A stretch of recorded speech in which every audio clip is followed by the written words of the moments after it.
Bismillahirrahmanirrahim. Assalamualaikum warahmatullahi wabarakatuh. Ini adalah pertemuan pertama untuk perkuliahan manajemen perubahan atau change management yang seharusnya dilakukan pada hari Sabtu lalu. Namun demikian ternyata saya lalai, saya lupa bahwa ternyata masih ada kuliah di hari Sabtu, dan ini karena sampai hari ini, sampai siaran ini diturunkan, belum ada sepakatan dengan Komteng, dengan Mas Herman kapan waktunya, sehingga daripada nunggu-nunggu, maka saya adakan perekaman perkuliahan pertama ini, yang dimana sebetulnya di perkuliahan pertama biasanya kan kita saling mengenalkan diri. Namun demikian karena ada beberapa yang sudah kenal, jadi perkenalan kita skip. Mudah-mudahan dengan kondisi yang serba ada kendala atau constraint ini tidak mengurangi esensi dari perkuliahan yang kita adakan. Perkuliahan pertama sebetulnya mestinya kita mengadakan melalui proses sinkronus, artinya tatap muka. Tatap muka artinya dalam artian tatap muka online juga, terjadi interaksi, jawab-jawab. Namun demikian karena kendala itu, maka ini saya bikin rekaman. Dan selanjutnya juga perkuliahan itu banyak nanti prosesnya asinkronus, tapi secara prinsip sebenarnya proses asinkronus bisa dilaksanakan karena dalam konteks manajemen perubahan itu sifatnya banyak yang sifatnya pemahaman atau pengertian. Nah, pada pertemuan pertama saya akan melakukan overview seperti biasa. Pertemuan pertama dengan overview mengenai apa yang akan kita pelajari, sekaligus sedikit membayangkan kenapa kita harus berubah. Kenapa kita harus berubah? Karena coba Anda membayangkan dalam situasi saat ini, coba Anda mundur ke belakang, bayangkan kebanyakan ini kan 5 tahun dari sekarang, itu sebetulnya Anda ini kebanyakan kan karyawan. Itu mungkin ada yang 5 tahun lalu, itu mungkin masih ada yang SMA. Tapi 5 tahun lalu juga mungkin yang sekarang posisinya mungkin sudah manajerial, itu mungkin masih supervisor atau mungkin juga sebagai karyawan, operator atau pelaksana. Ya. Ini overview-nya. Ya.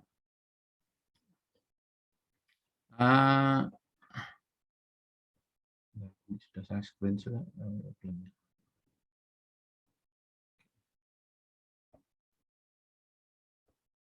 Nah.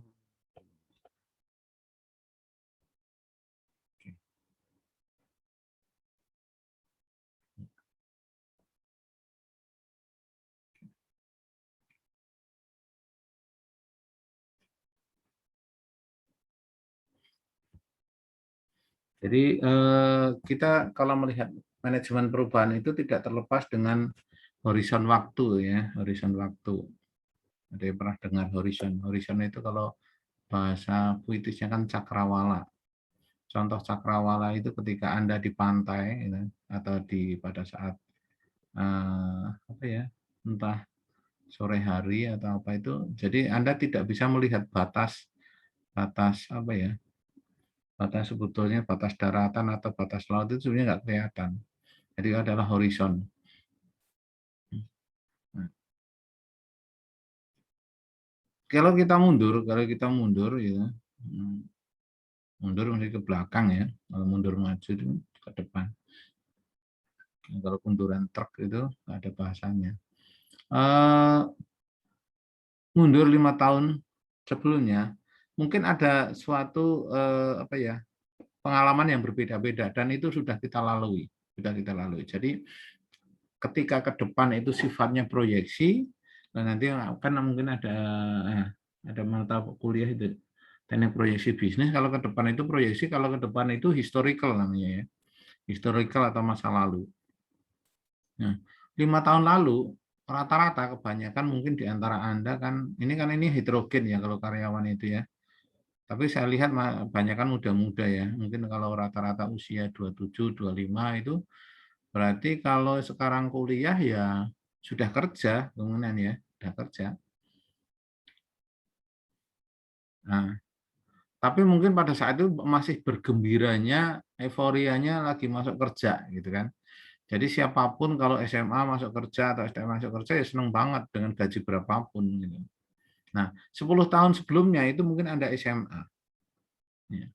SMA baru masuk. Jadi itu juga suatu kejadian di mana baru senang-senangnya karena kalau sekarang umur 25, 10 tahun lalu 15. 15 itu artinya lulus SMP, masuk SMA. Bayangkan lagi 20 tahun sebelumnya. 20 tahun sebelumnya berarti masih SD, seragam merah, bahkan TK mungkin ya. Anda mungkin ada yang lupa-lupa. Jadi pada saat itu tentunya bermain di sawah, gitu kan, keceh di airan itu mungkin yang menyenangkan sekali. Tentunya saat ini tidak begitu layak terjadi perubahannya. Kemudian juga pada saat masa kecil ya, masa kecil itu mungkin senang sekali melihat mungkin megang bebek atau apa gitu kan. Jadi tentunya ada perubahan setiap saat. Anda sekarang tidak sama dengan masa lalu kan gitu ya. Itu juga ketika kita mengukur masa sekarang, coba Anda bayangkan kepada 5 tahun berikutnya. 5 tahun berikutnya tentunya Anda sudah lulus dari kuliah ya, lulus kuliah dan bisa jadi karena Anda sudah sekarang karyawan, Anda memegang S1, bisa jadi perusahaan akan memberikan reward atau penghargaan kepada Anda yang mungkin saat ini telah belajar menjadi seorang sarjana. Dulu saya di perusahaan itu memang perusahaan memberikan penghargaan dari yang awalnya kerja sebagai seorang operator ya, operator atau pelaksana, itu setelah lulus itu maka dicarikan tempat dalam posisi paling enggak supervisor gitu kan, atau minimal asisten supervisor dulu. Nah, itu adalah perubahan-perubahan yang kita alami. Artinya mungkin saya berulang kali yang sering mendengar dengan kata-kata saya bahwa sukses itu adalah kombinasi antara kesempatan dan kesiapan. Nah, kesempatan manajerial di suatu perusahaan Anda itu bisa jadi harus dicapai ketika Anda harus mencapai sarjana dulu. Nah, itu karena syarat kualifikasi. Kalau kompetensi kita nggak sanksikan, kalau sudah orang memiliki pengalaman itu kompetensinya masuk, ya kan. Jadi mungkin Anda bisa membedakan perbedaan antara kompetensi dan kualifikasi. Kalau kualifikasi itu adalah sesuatu yang dicapai melalui pendidikan atau ijazah, strata. Kalau kompetensi itu ada keahlian, ya. Keahlian atau kepakaran menyangkut dengan ya pengalaman gitu kan ya, pengalaman. Jadi itu ada perbedaan, misalnya kayak tadi mungkin kalau di sini mungkin ada Mas Suhermanto, ya mungkin kualifikasi sarjananya belum dipegang, tapi kompetensinya sudah melampaui seorang sarjana. Coba Anda bayangkan lagi, coba 10 tahun lagi, artinya dari usia sekarang mungkin rata-rata Anda kan sekarang 20 sampai 25 ya.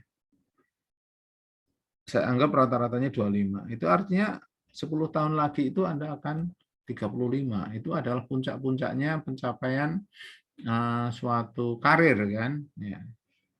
Nah, tapi kalau sudah 20 tahun lagi itu sudah masanya decline, artinya Anda sudah cukup dewasa.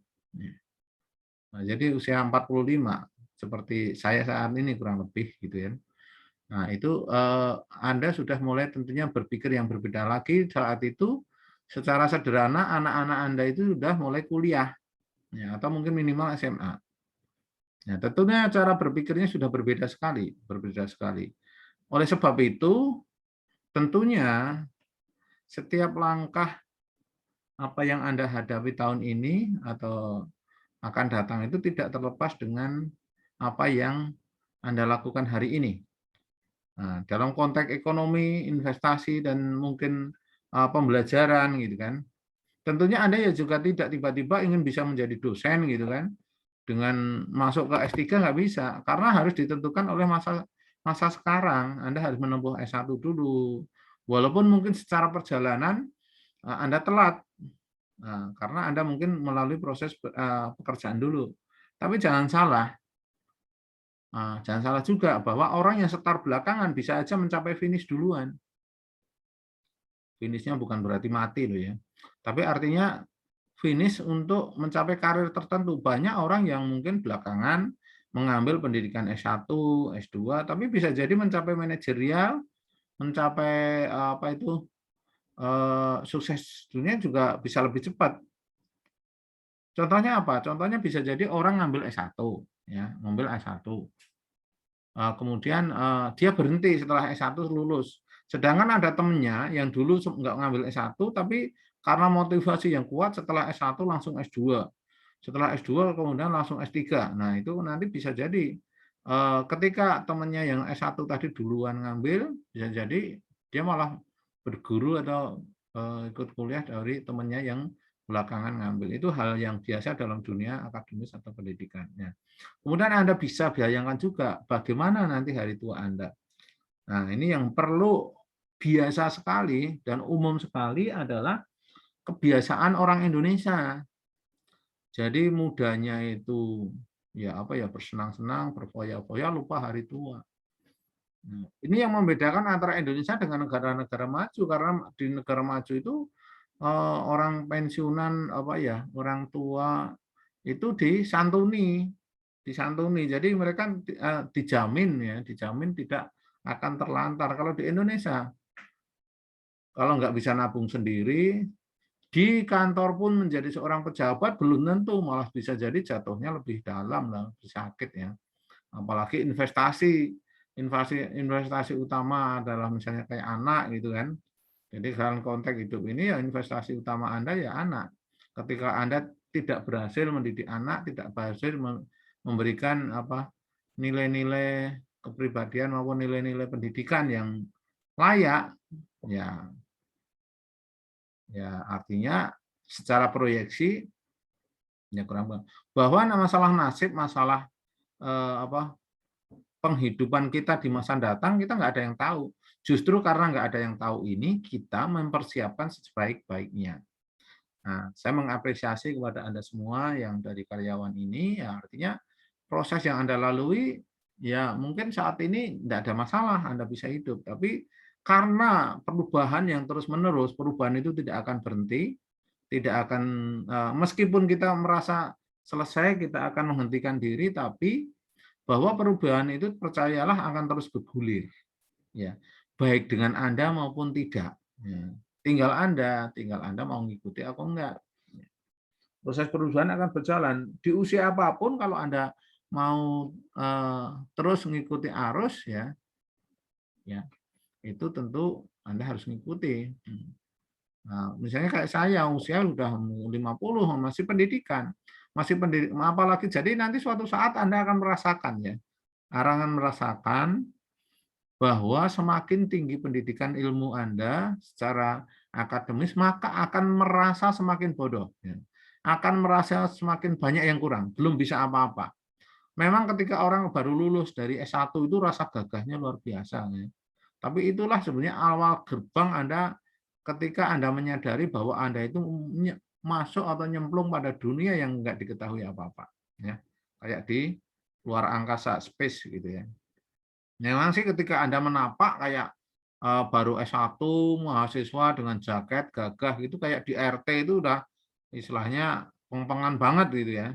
Tapi nanti setelah Anda lulus, nah dari situ mulai linglung, mulai menghadapi dunia luar yang nyata. Karena ketika Anda masih S1 ya mungkin teman-teman Anda itu selingkungan itu aja. Selingkungan yang sebetulnya kata dalam tempurung, kata dalam tempurung. Jadi perasaan bahwa Anda paling tinggi di antara teman-teman Anda yang hanya STM gitu, apalagi tukang batu.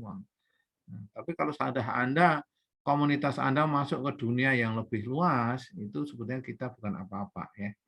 Nah, itu adalah filosofi dari proses perubahan ini. Jadi harap direnungkan kembali ini dalam konteks perubahan. Nah, manajemen perubahan itu kan apa ya? Tidak semua mendapatkan suatu mata kuliah yang seperti ini, dan manajemen perubahan ini pula yang biasanya diajarkan pada suatu organisasi yang sudah terlalu mapan. Ya. Terlalu mapan itu seperti apa? Misalnya, entah itu Telkom, entah itu apa Pertamina, entah itu PLN itu kan.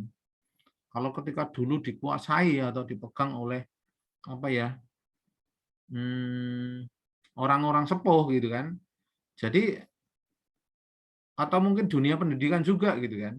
Nah, dobrakannya itu kan kalau kayak dunia pendidikan setelah Nadiem Makarim ini sebetulnya ya. Jadi mereka itu orang-orang sepuh itu perasaannya itu sudah paling pinter, tapi nggak bergerak juga sebetulnya gitu kan, lambat sekali. Nah, ketika ada orang bergerak dengan cara yang berbeda itu rasanya itu nggak layak gitu kan.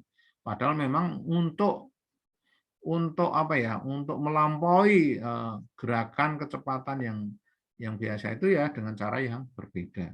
Ketika Anda hanya bisa melihat, ya, hanya bisa melihat bahwa orang itu mencapai suatu tempat adalah orang dengan hanya berjalan, naik sepeda, naik motor, nah, maka memang ada suatu gerakan yang di mana ya harus cara berbeda yang saat ini nggak ada misalnya.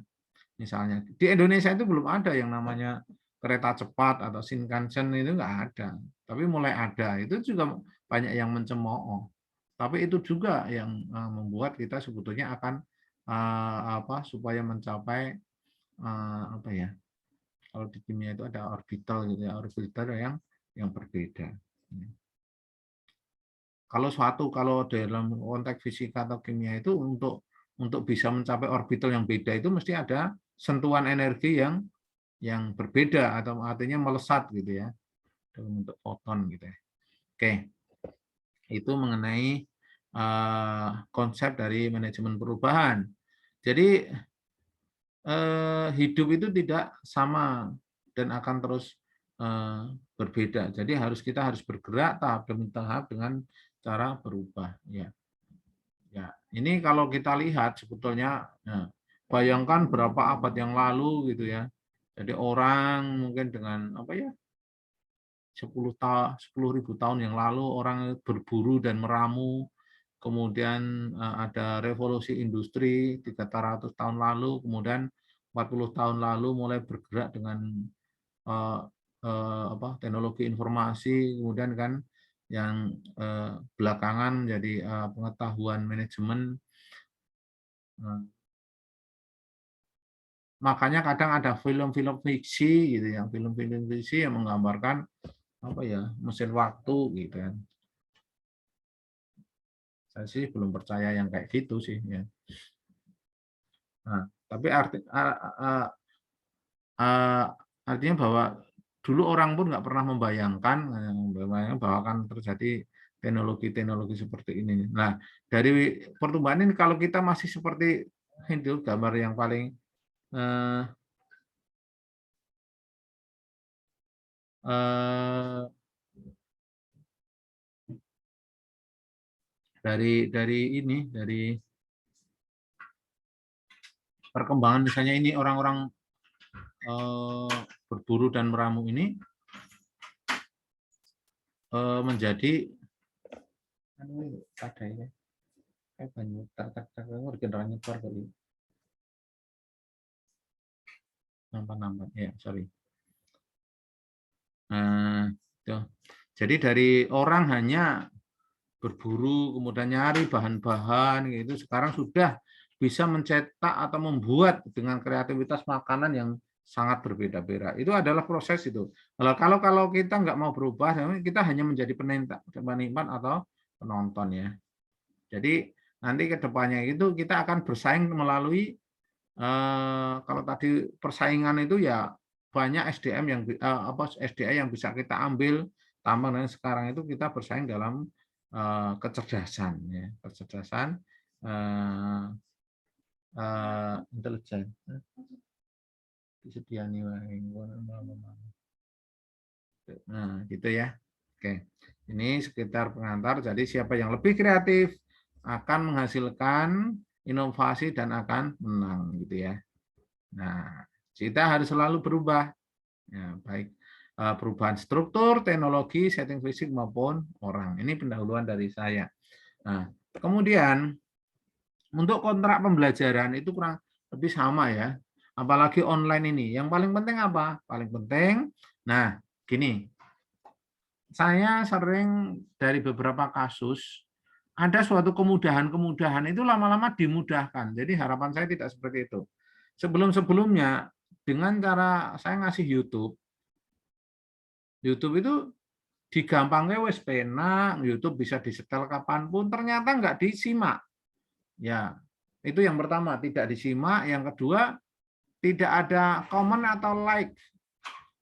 Ya, saya nggak ada urusan, saya nggak ngambil apa ya, apa semacam penghasilan dari situ, jauh dari itulah, berat lah kayak gitu. Nah, tapi artinya apa? Saya pengen menandai bahwa Anda, tugas saya tersampaikan, dalam kondisi pandemi ini ya Anda menyimak. Entah dengan cara kalau Anda mau mendownload, monggo. Tapi memang silahkan harusnya ditinggalkan jejak. Karena apa? Dari kasus yang sudah ada itu, apa ya, agar knowledge ini tetap tertransfer ya, Anda juga harus salah satu caranya adalah juga menyimak. Ya. Menyimak boleh dengan cara apapun ya, dengan download YouTube yang saya kasihkan linknya, ataupun juga apa itu dengan menyimak langsung. Tapi kalau wong dari misalnya mahasiswanya 50 hari itu hari sudah melewati tanggal, itu hanya yang kelihatan yang nonton hanya 15. Itu kan berarti kan oh ini. Jadi nanti saya juga kalau kayak gitu saya akan mengabsen hanya yang memberikan komen atau like. Termasuk walaupun nanti masih ada apa ya, masih ada absen. Ini hanya sekedar double check aja, double check bahwa nanti termasuk untuk mengukur keaktifan dari masing-masing mahasiswa.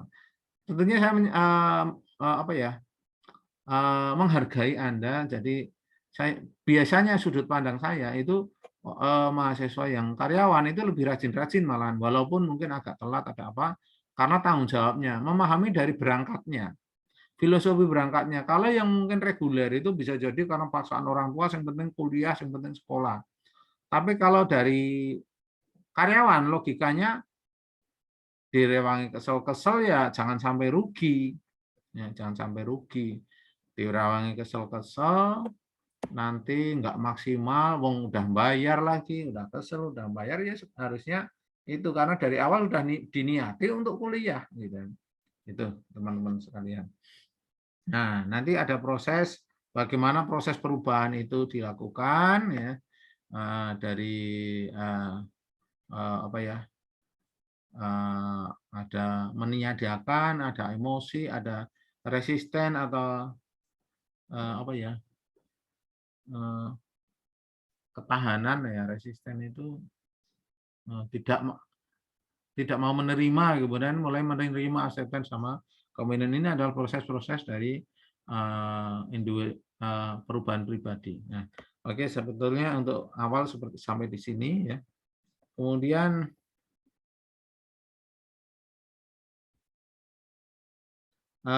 saya sampaikan juga materi yang akan dibahas dalam mata kuliah manajemen ini. Yang pertama adalah nanti pendahuluan, itu pertemuan yang kedua setelah ini. Jadi nanti hari ini saya sampaikan, nanti hari Sabtu ada lagi besok. Jadi ada pendahuluan, itu ada faktor pendorong perubahan, perkembangan perubahan, pengertian dan tujuan. Kemudian resistensi perubahan, penolakan ya, penolakan perubahan. Kemudian teori-teori perubahan. Jadi nanti kita bahas itu. Jadi kalau Anda pengen tahu, walaupun Anda bisa mencari sumber-sumber yang lain ya nggak masalah, tapi dalam konteks ini adalah pokok-pokoknya. Ada banyak sekali model dan teori perubahan. Kemudian bentuk strategi perubahan. Jadi ada strategi operasional, inkremental, radikal. Jadi berdasarkan berbagai pembagian. Kemudian memimpin perubahan. Ya. Nah, jadi para manajerial, kemudian contoh-contoh perubahan, ada putar haluan, menghilangkan kompleksitas, kemudian orientasi pada tindakan. Perubahan sumber daya manusia, perubahan organisasional, kemudian perubahan budaya organisasi. Ini adalah materi-materi yang akan kita bahas dalam manajemen perubahan. Nah, untuk ketentuan-ketentuan yang lain sebetulnya memang kalau di kelas konvensional atau tatap muka langsung ya memang ada aturannya, terlambat dan sebagainya. Sebetulnya ini ada kemudahan-kemudahan. Jangan digampangke walaupun ada kemudahan. Maksudnya apa? Biasanya terus lupa. Wah, nanti ada apa? Bisa nanti. Nah, ya eh, kebetulan mohon maaf saya ngajar lagi banyak banget ya, banyak banget. Nah, baik di Universitas Peradaban, UMP juga di universitas lain dan selaka lain. Itu ya masih ada urusan-urusan yang lain ya, urusan-urusan lain, urusan bisnis dan sebagainya. Bismillah artinya semuanya bisa dilaksanakan dengan cara mengubah perilaku itu juga, insya Allah semuanya. Jadi bisa atau tidaknya itu tergantung mindset kita, ya, mindset kita. Kalau kita nggak bisa ya nggak akan bisa. Tapi kalau kita bisa selalu ada jalan, ya, selalu ada jalan. Oke, dari saya cukup sekian untuk pertemuan pertama ini. Untuk pertemuan, jadi pada kuliah ini langsung untuk dua pertemuan karena pertemuan sebelumnya kemarin kosong. Terima kasih. Wassalamualaikum warahmatullahi wabarakatuh.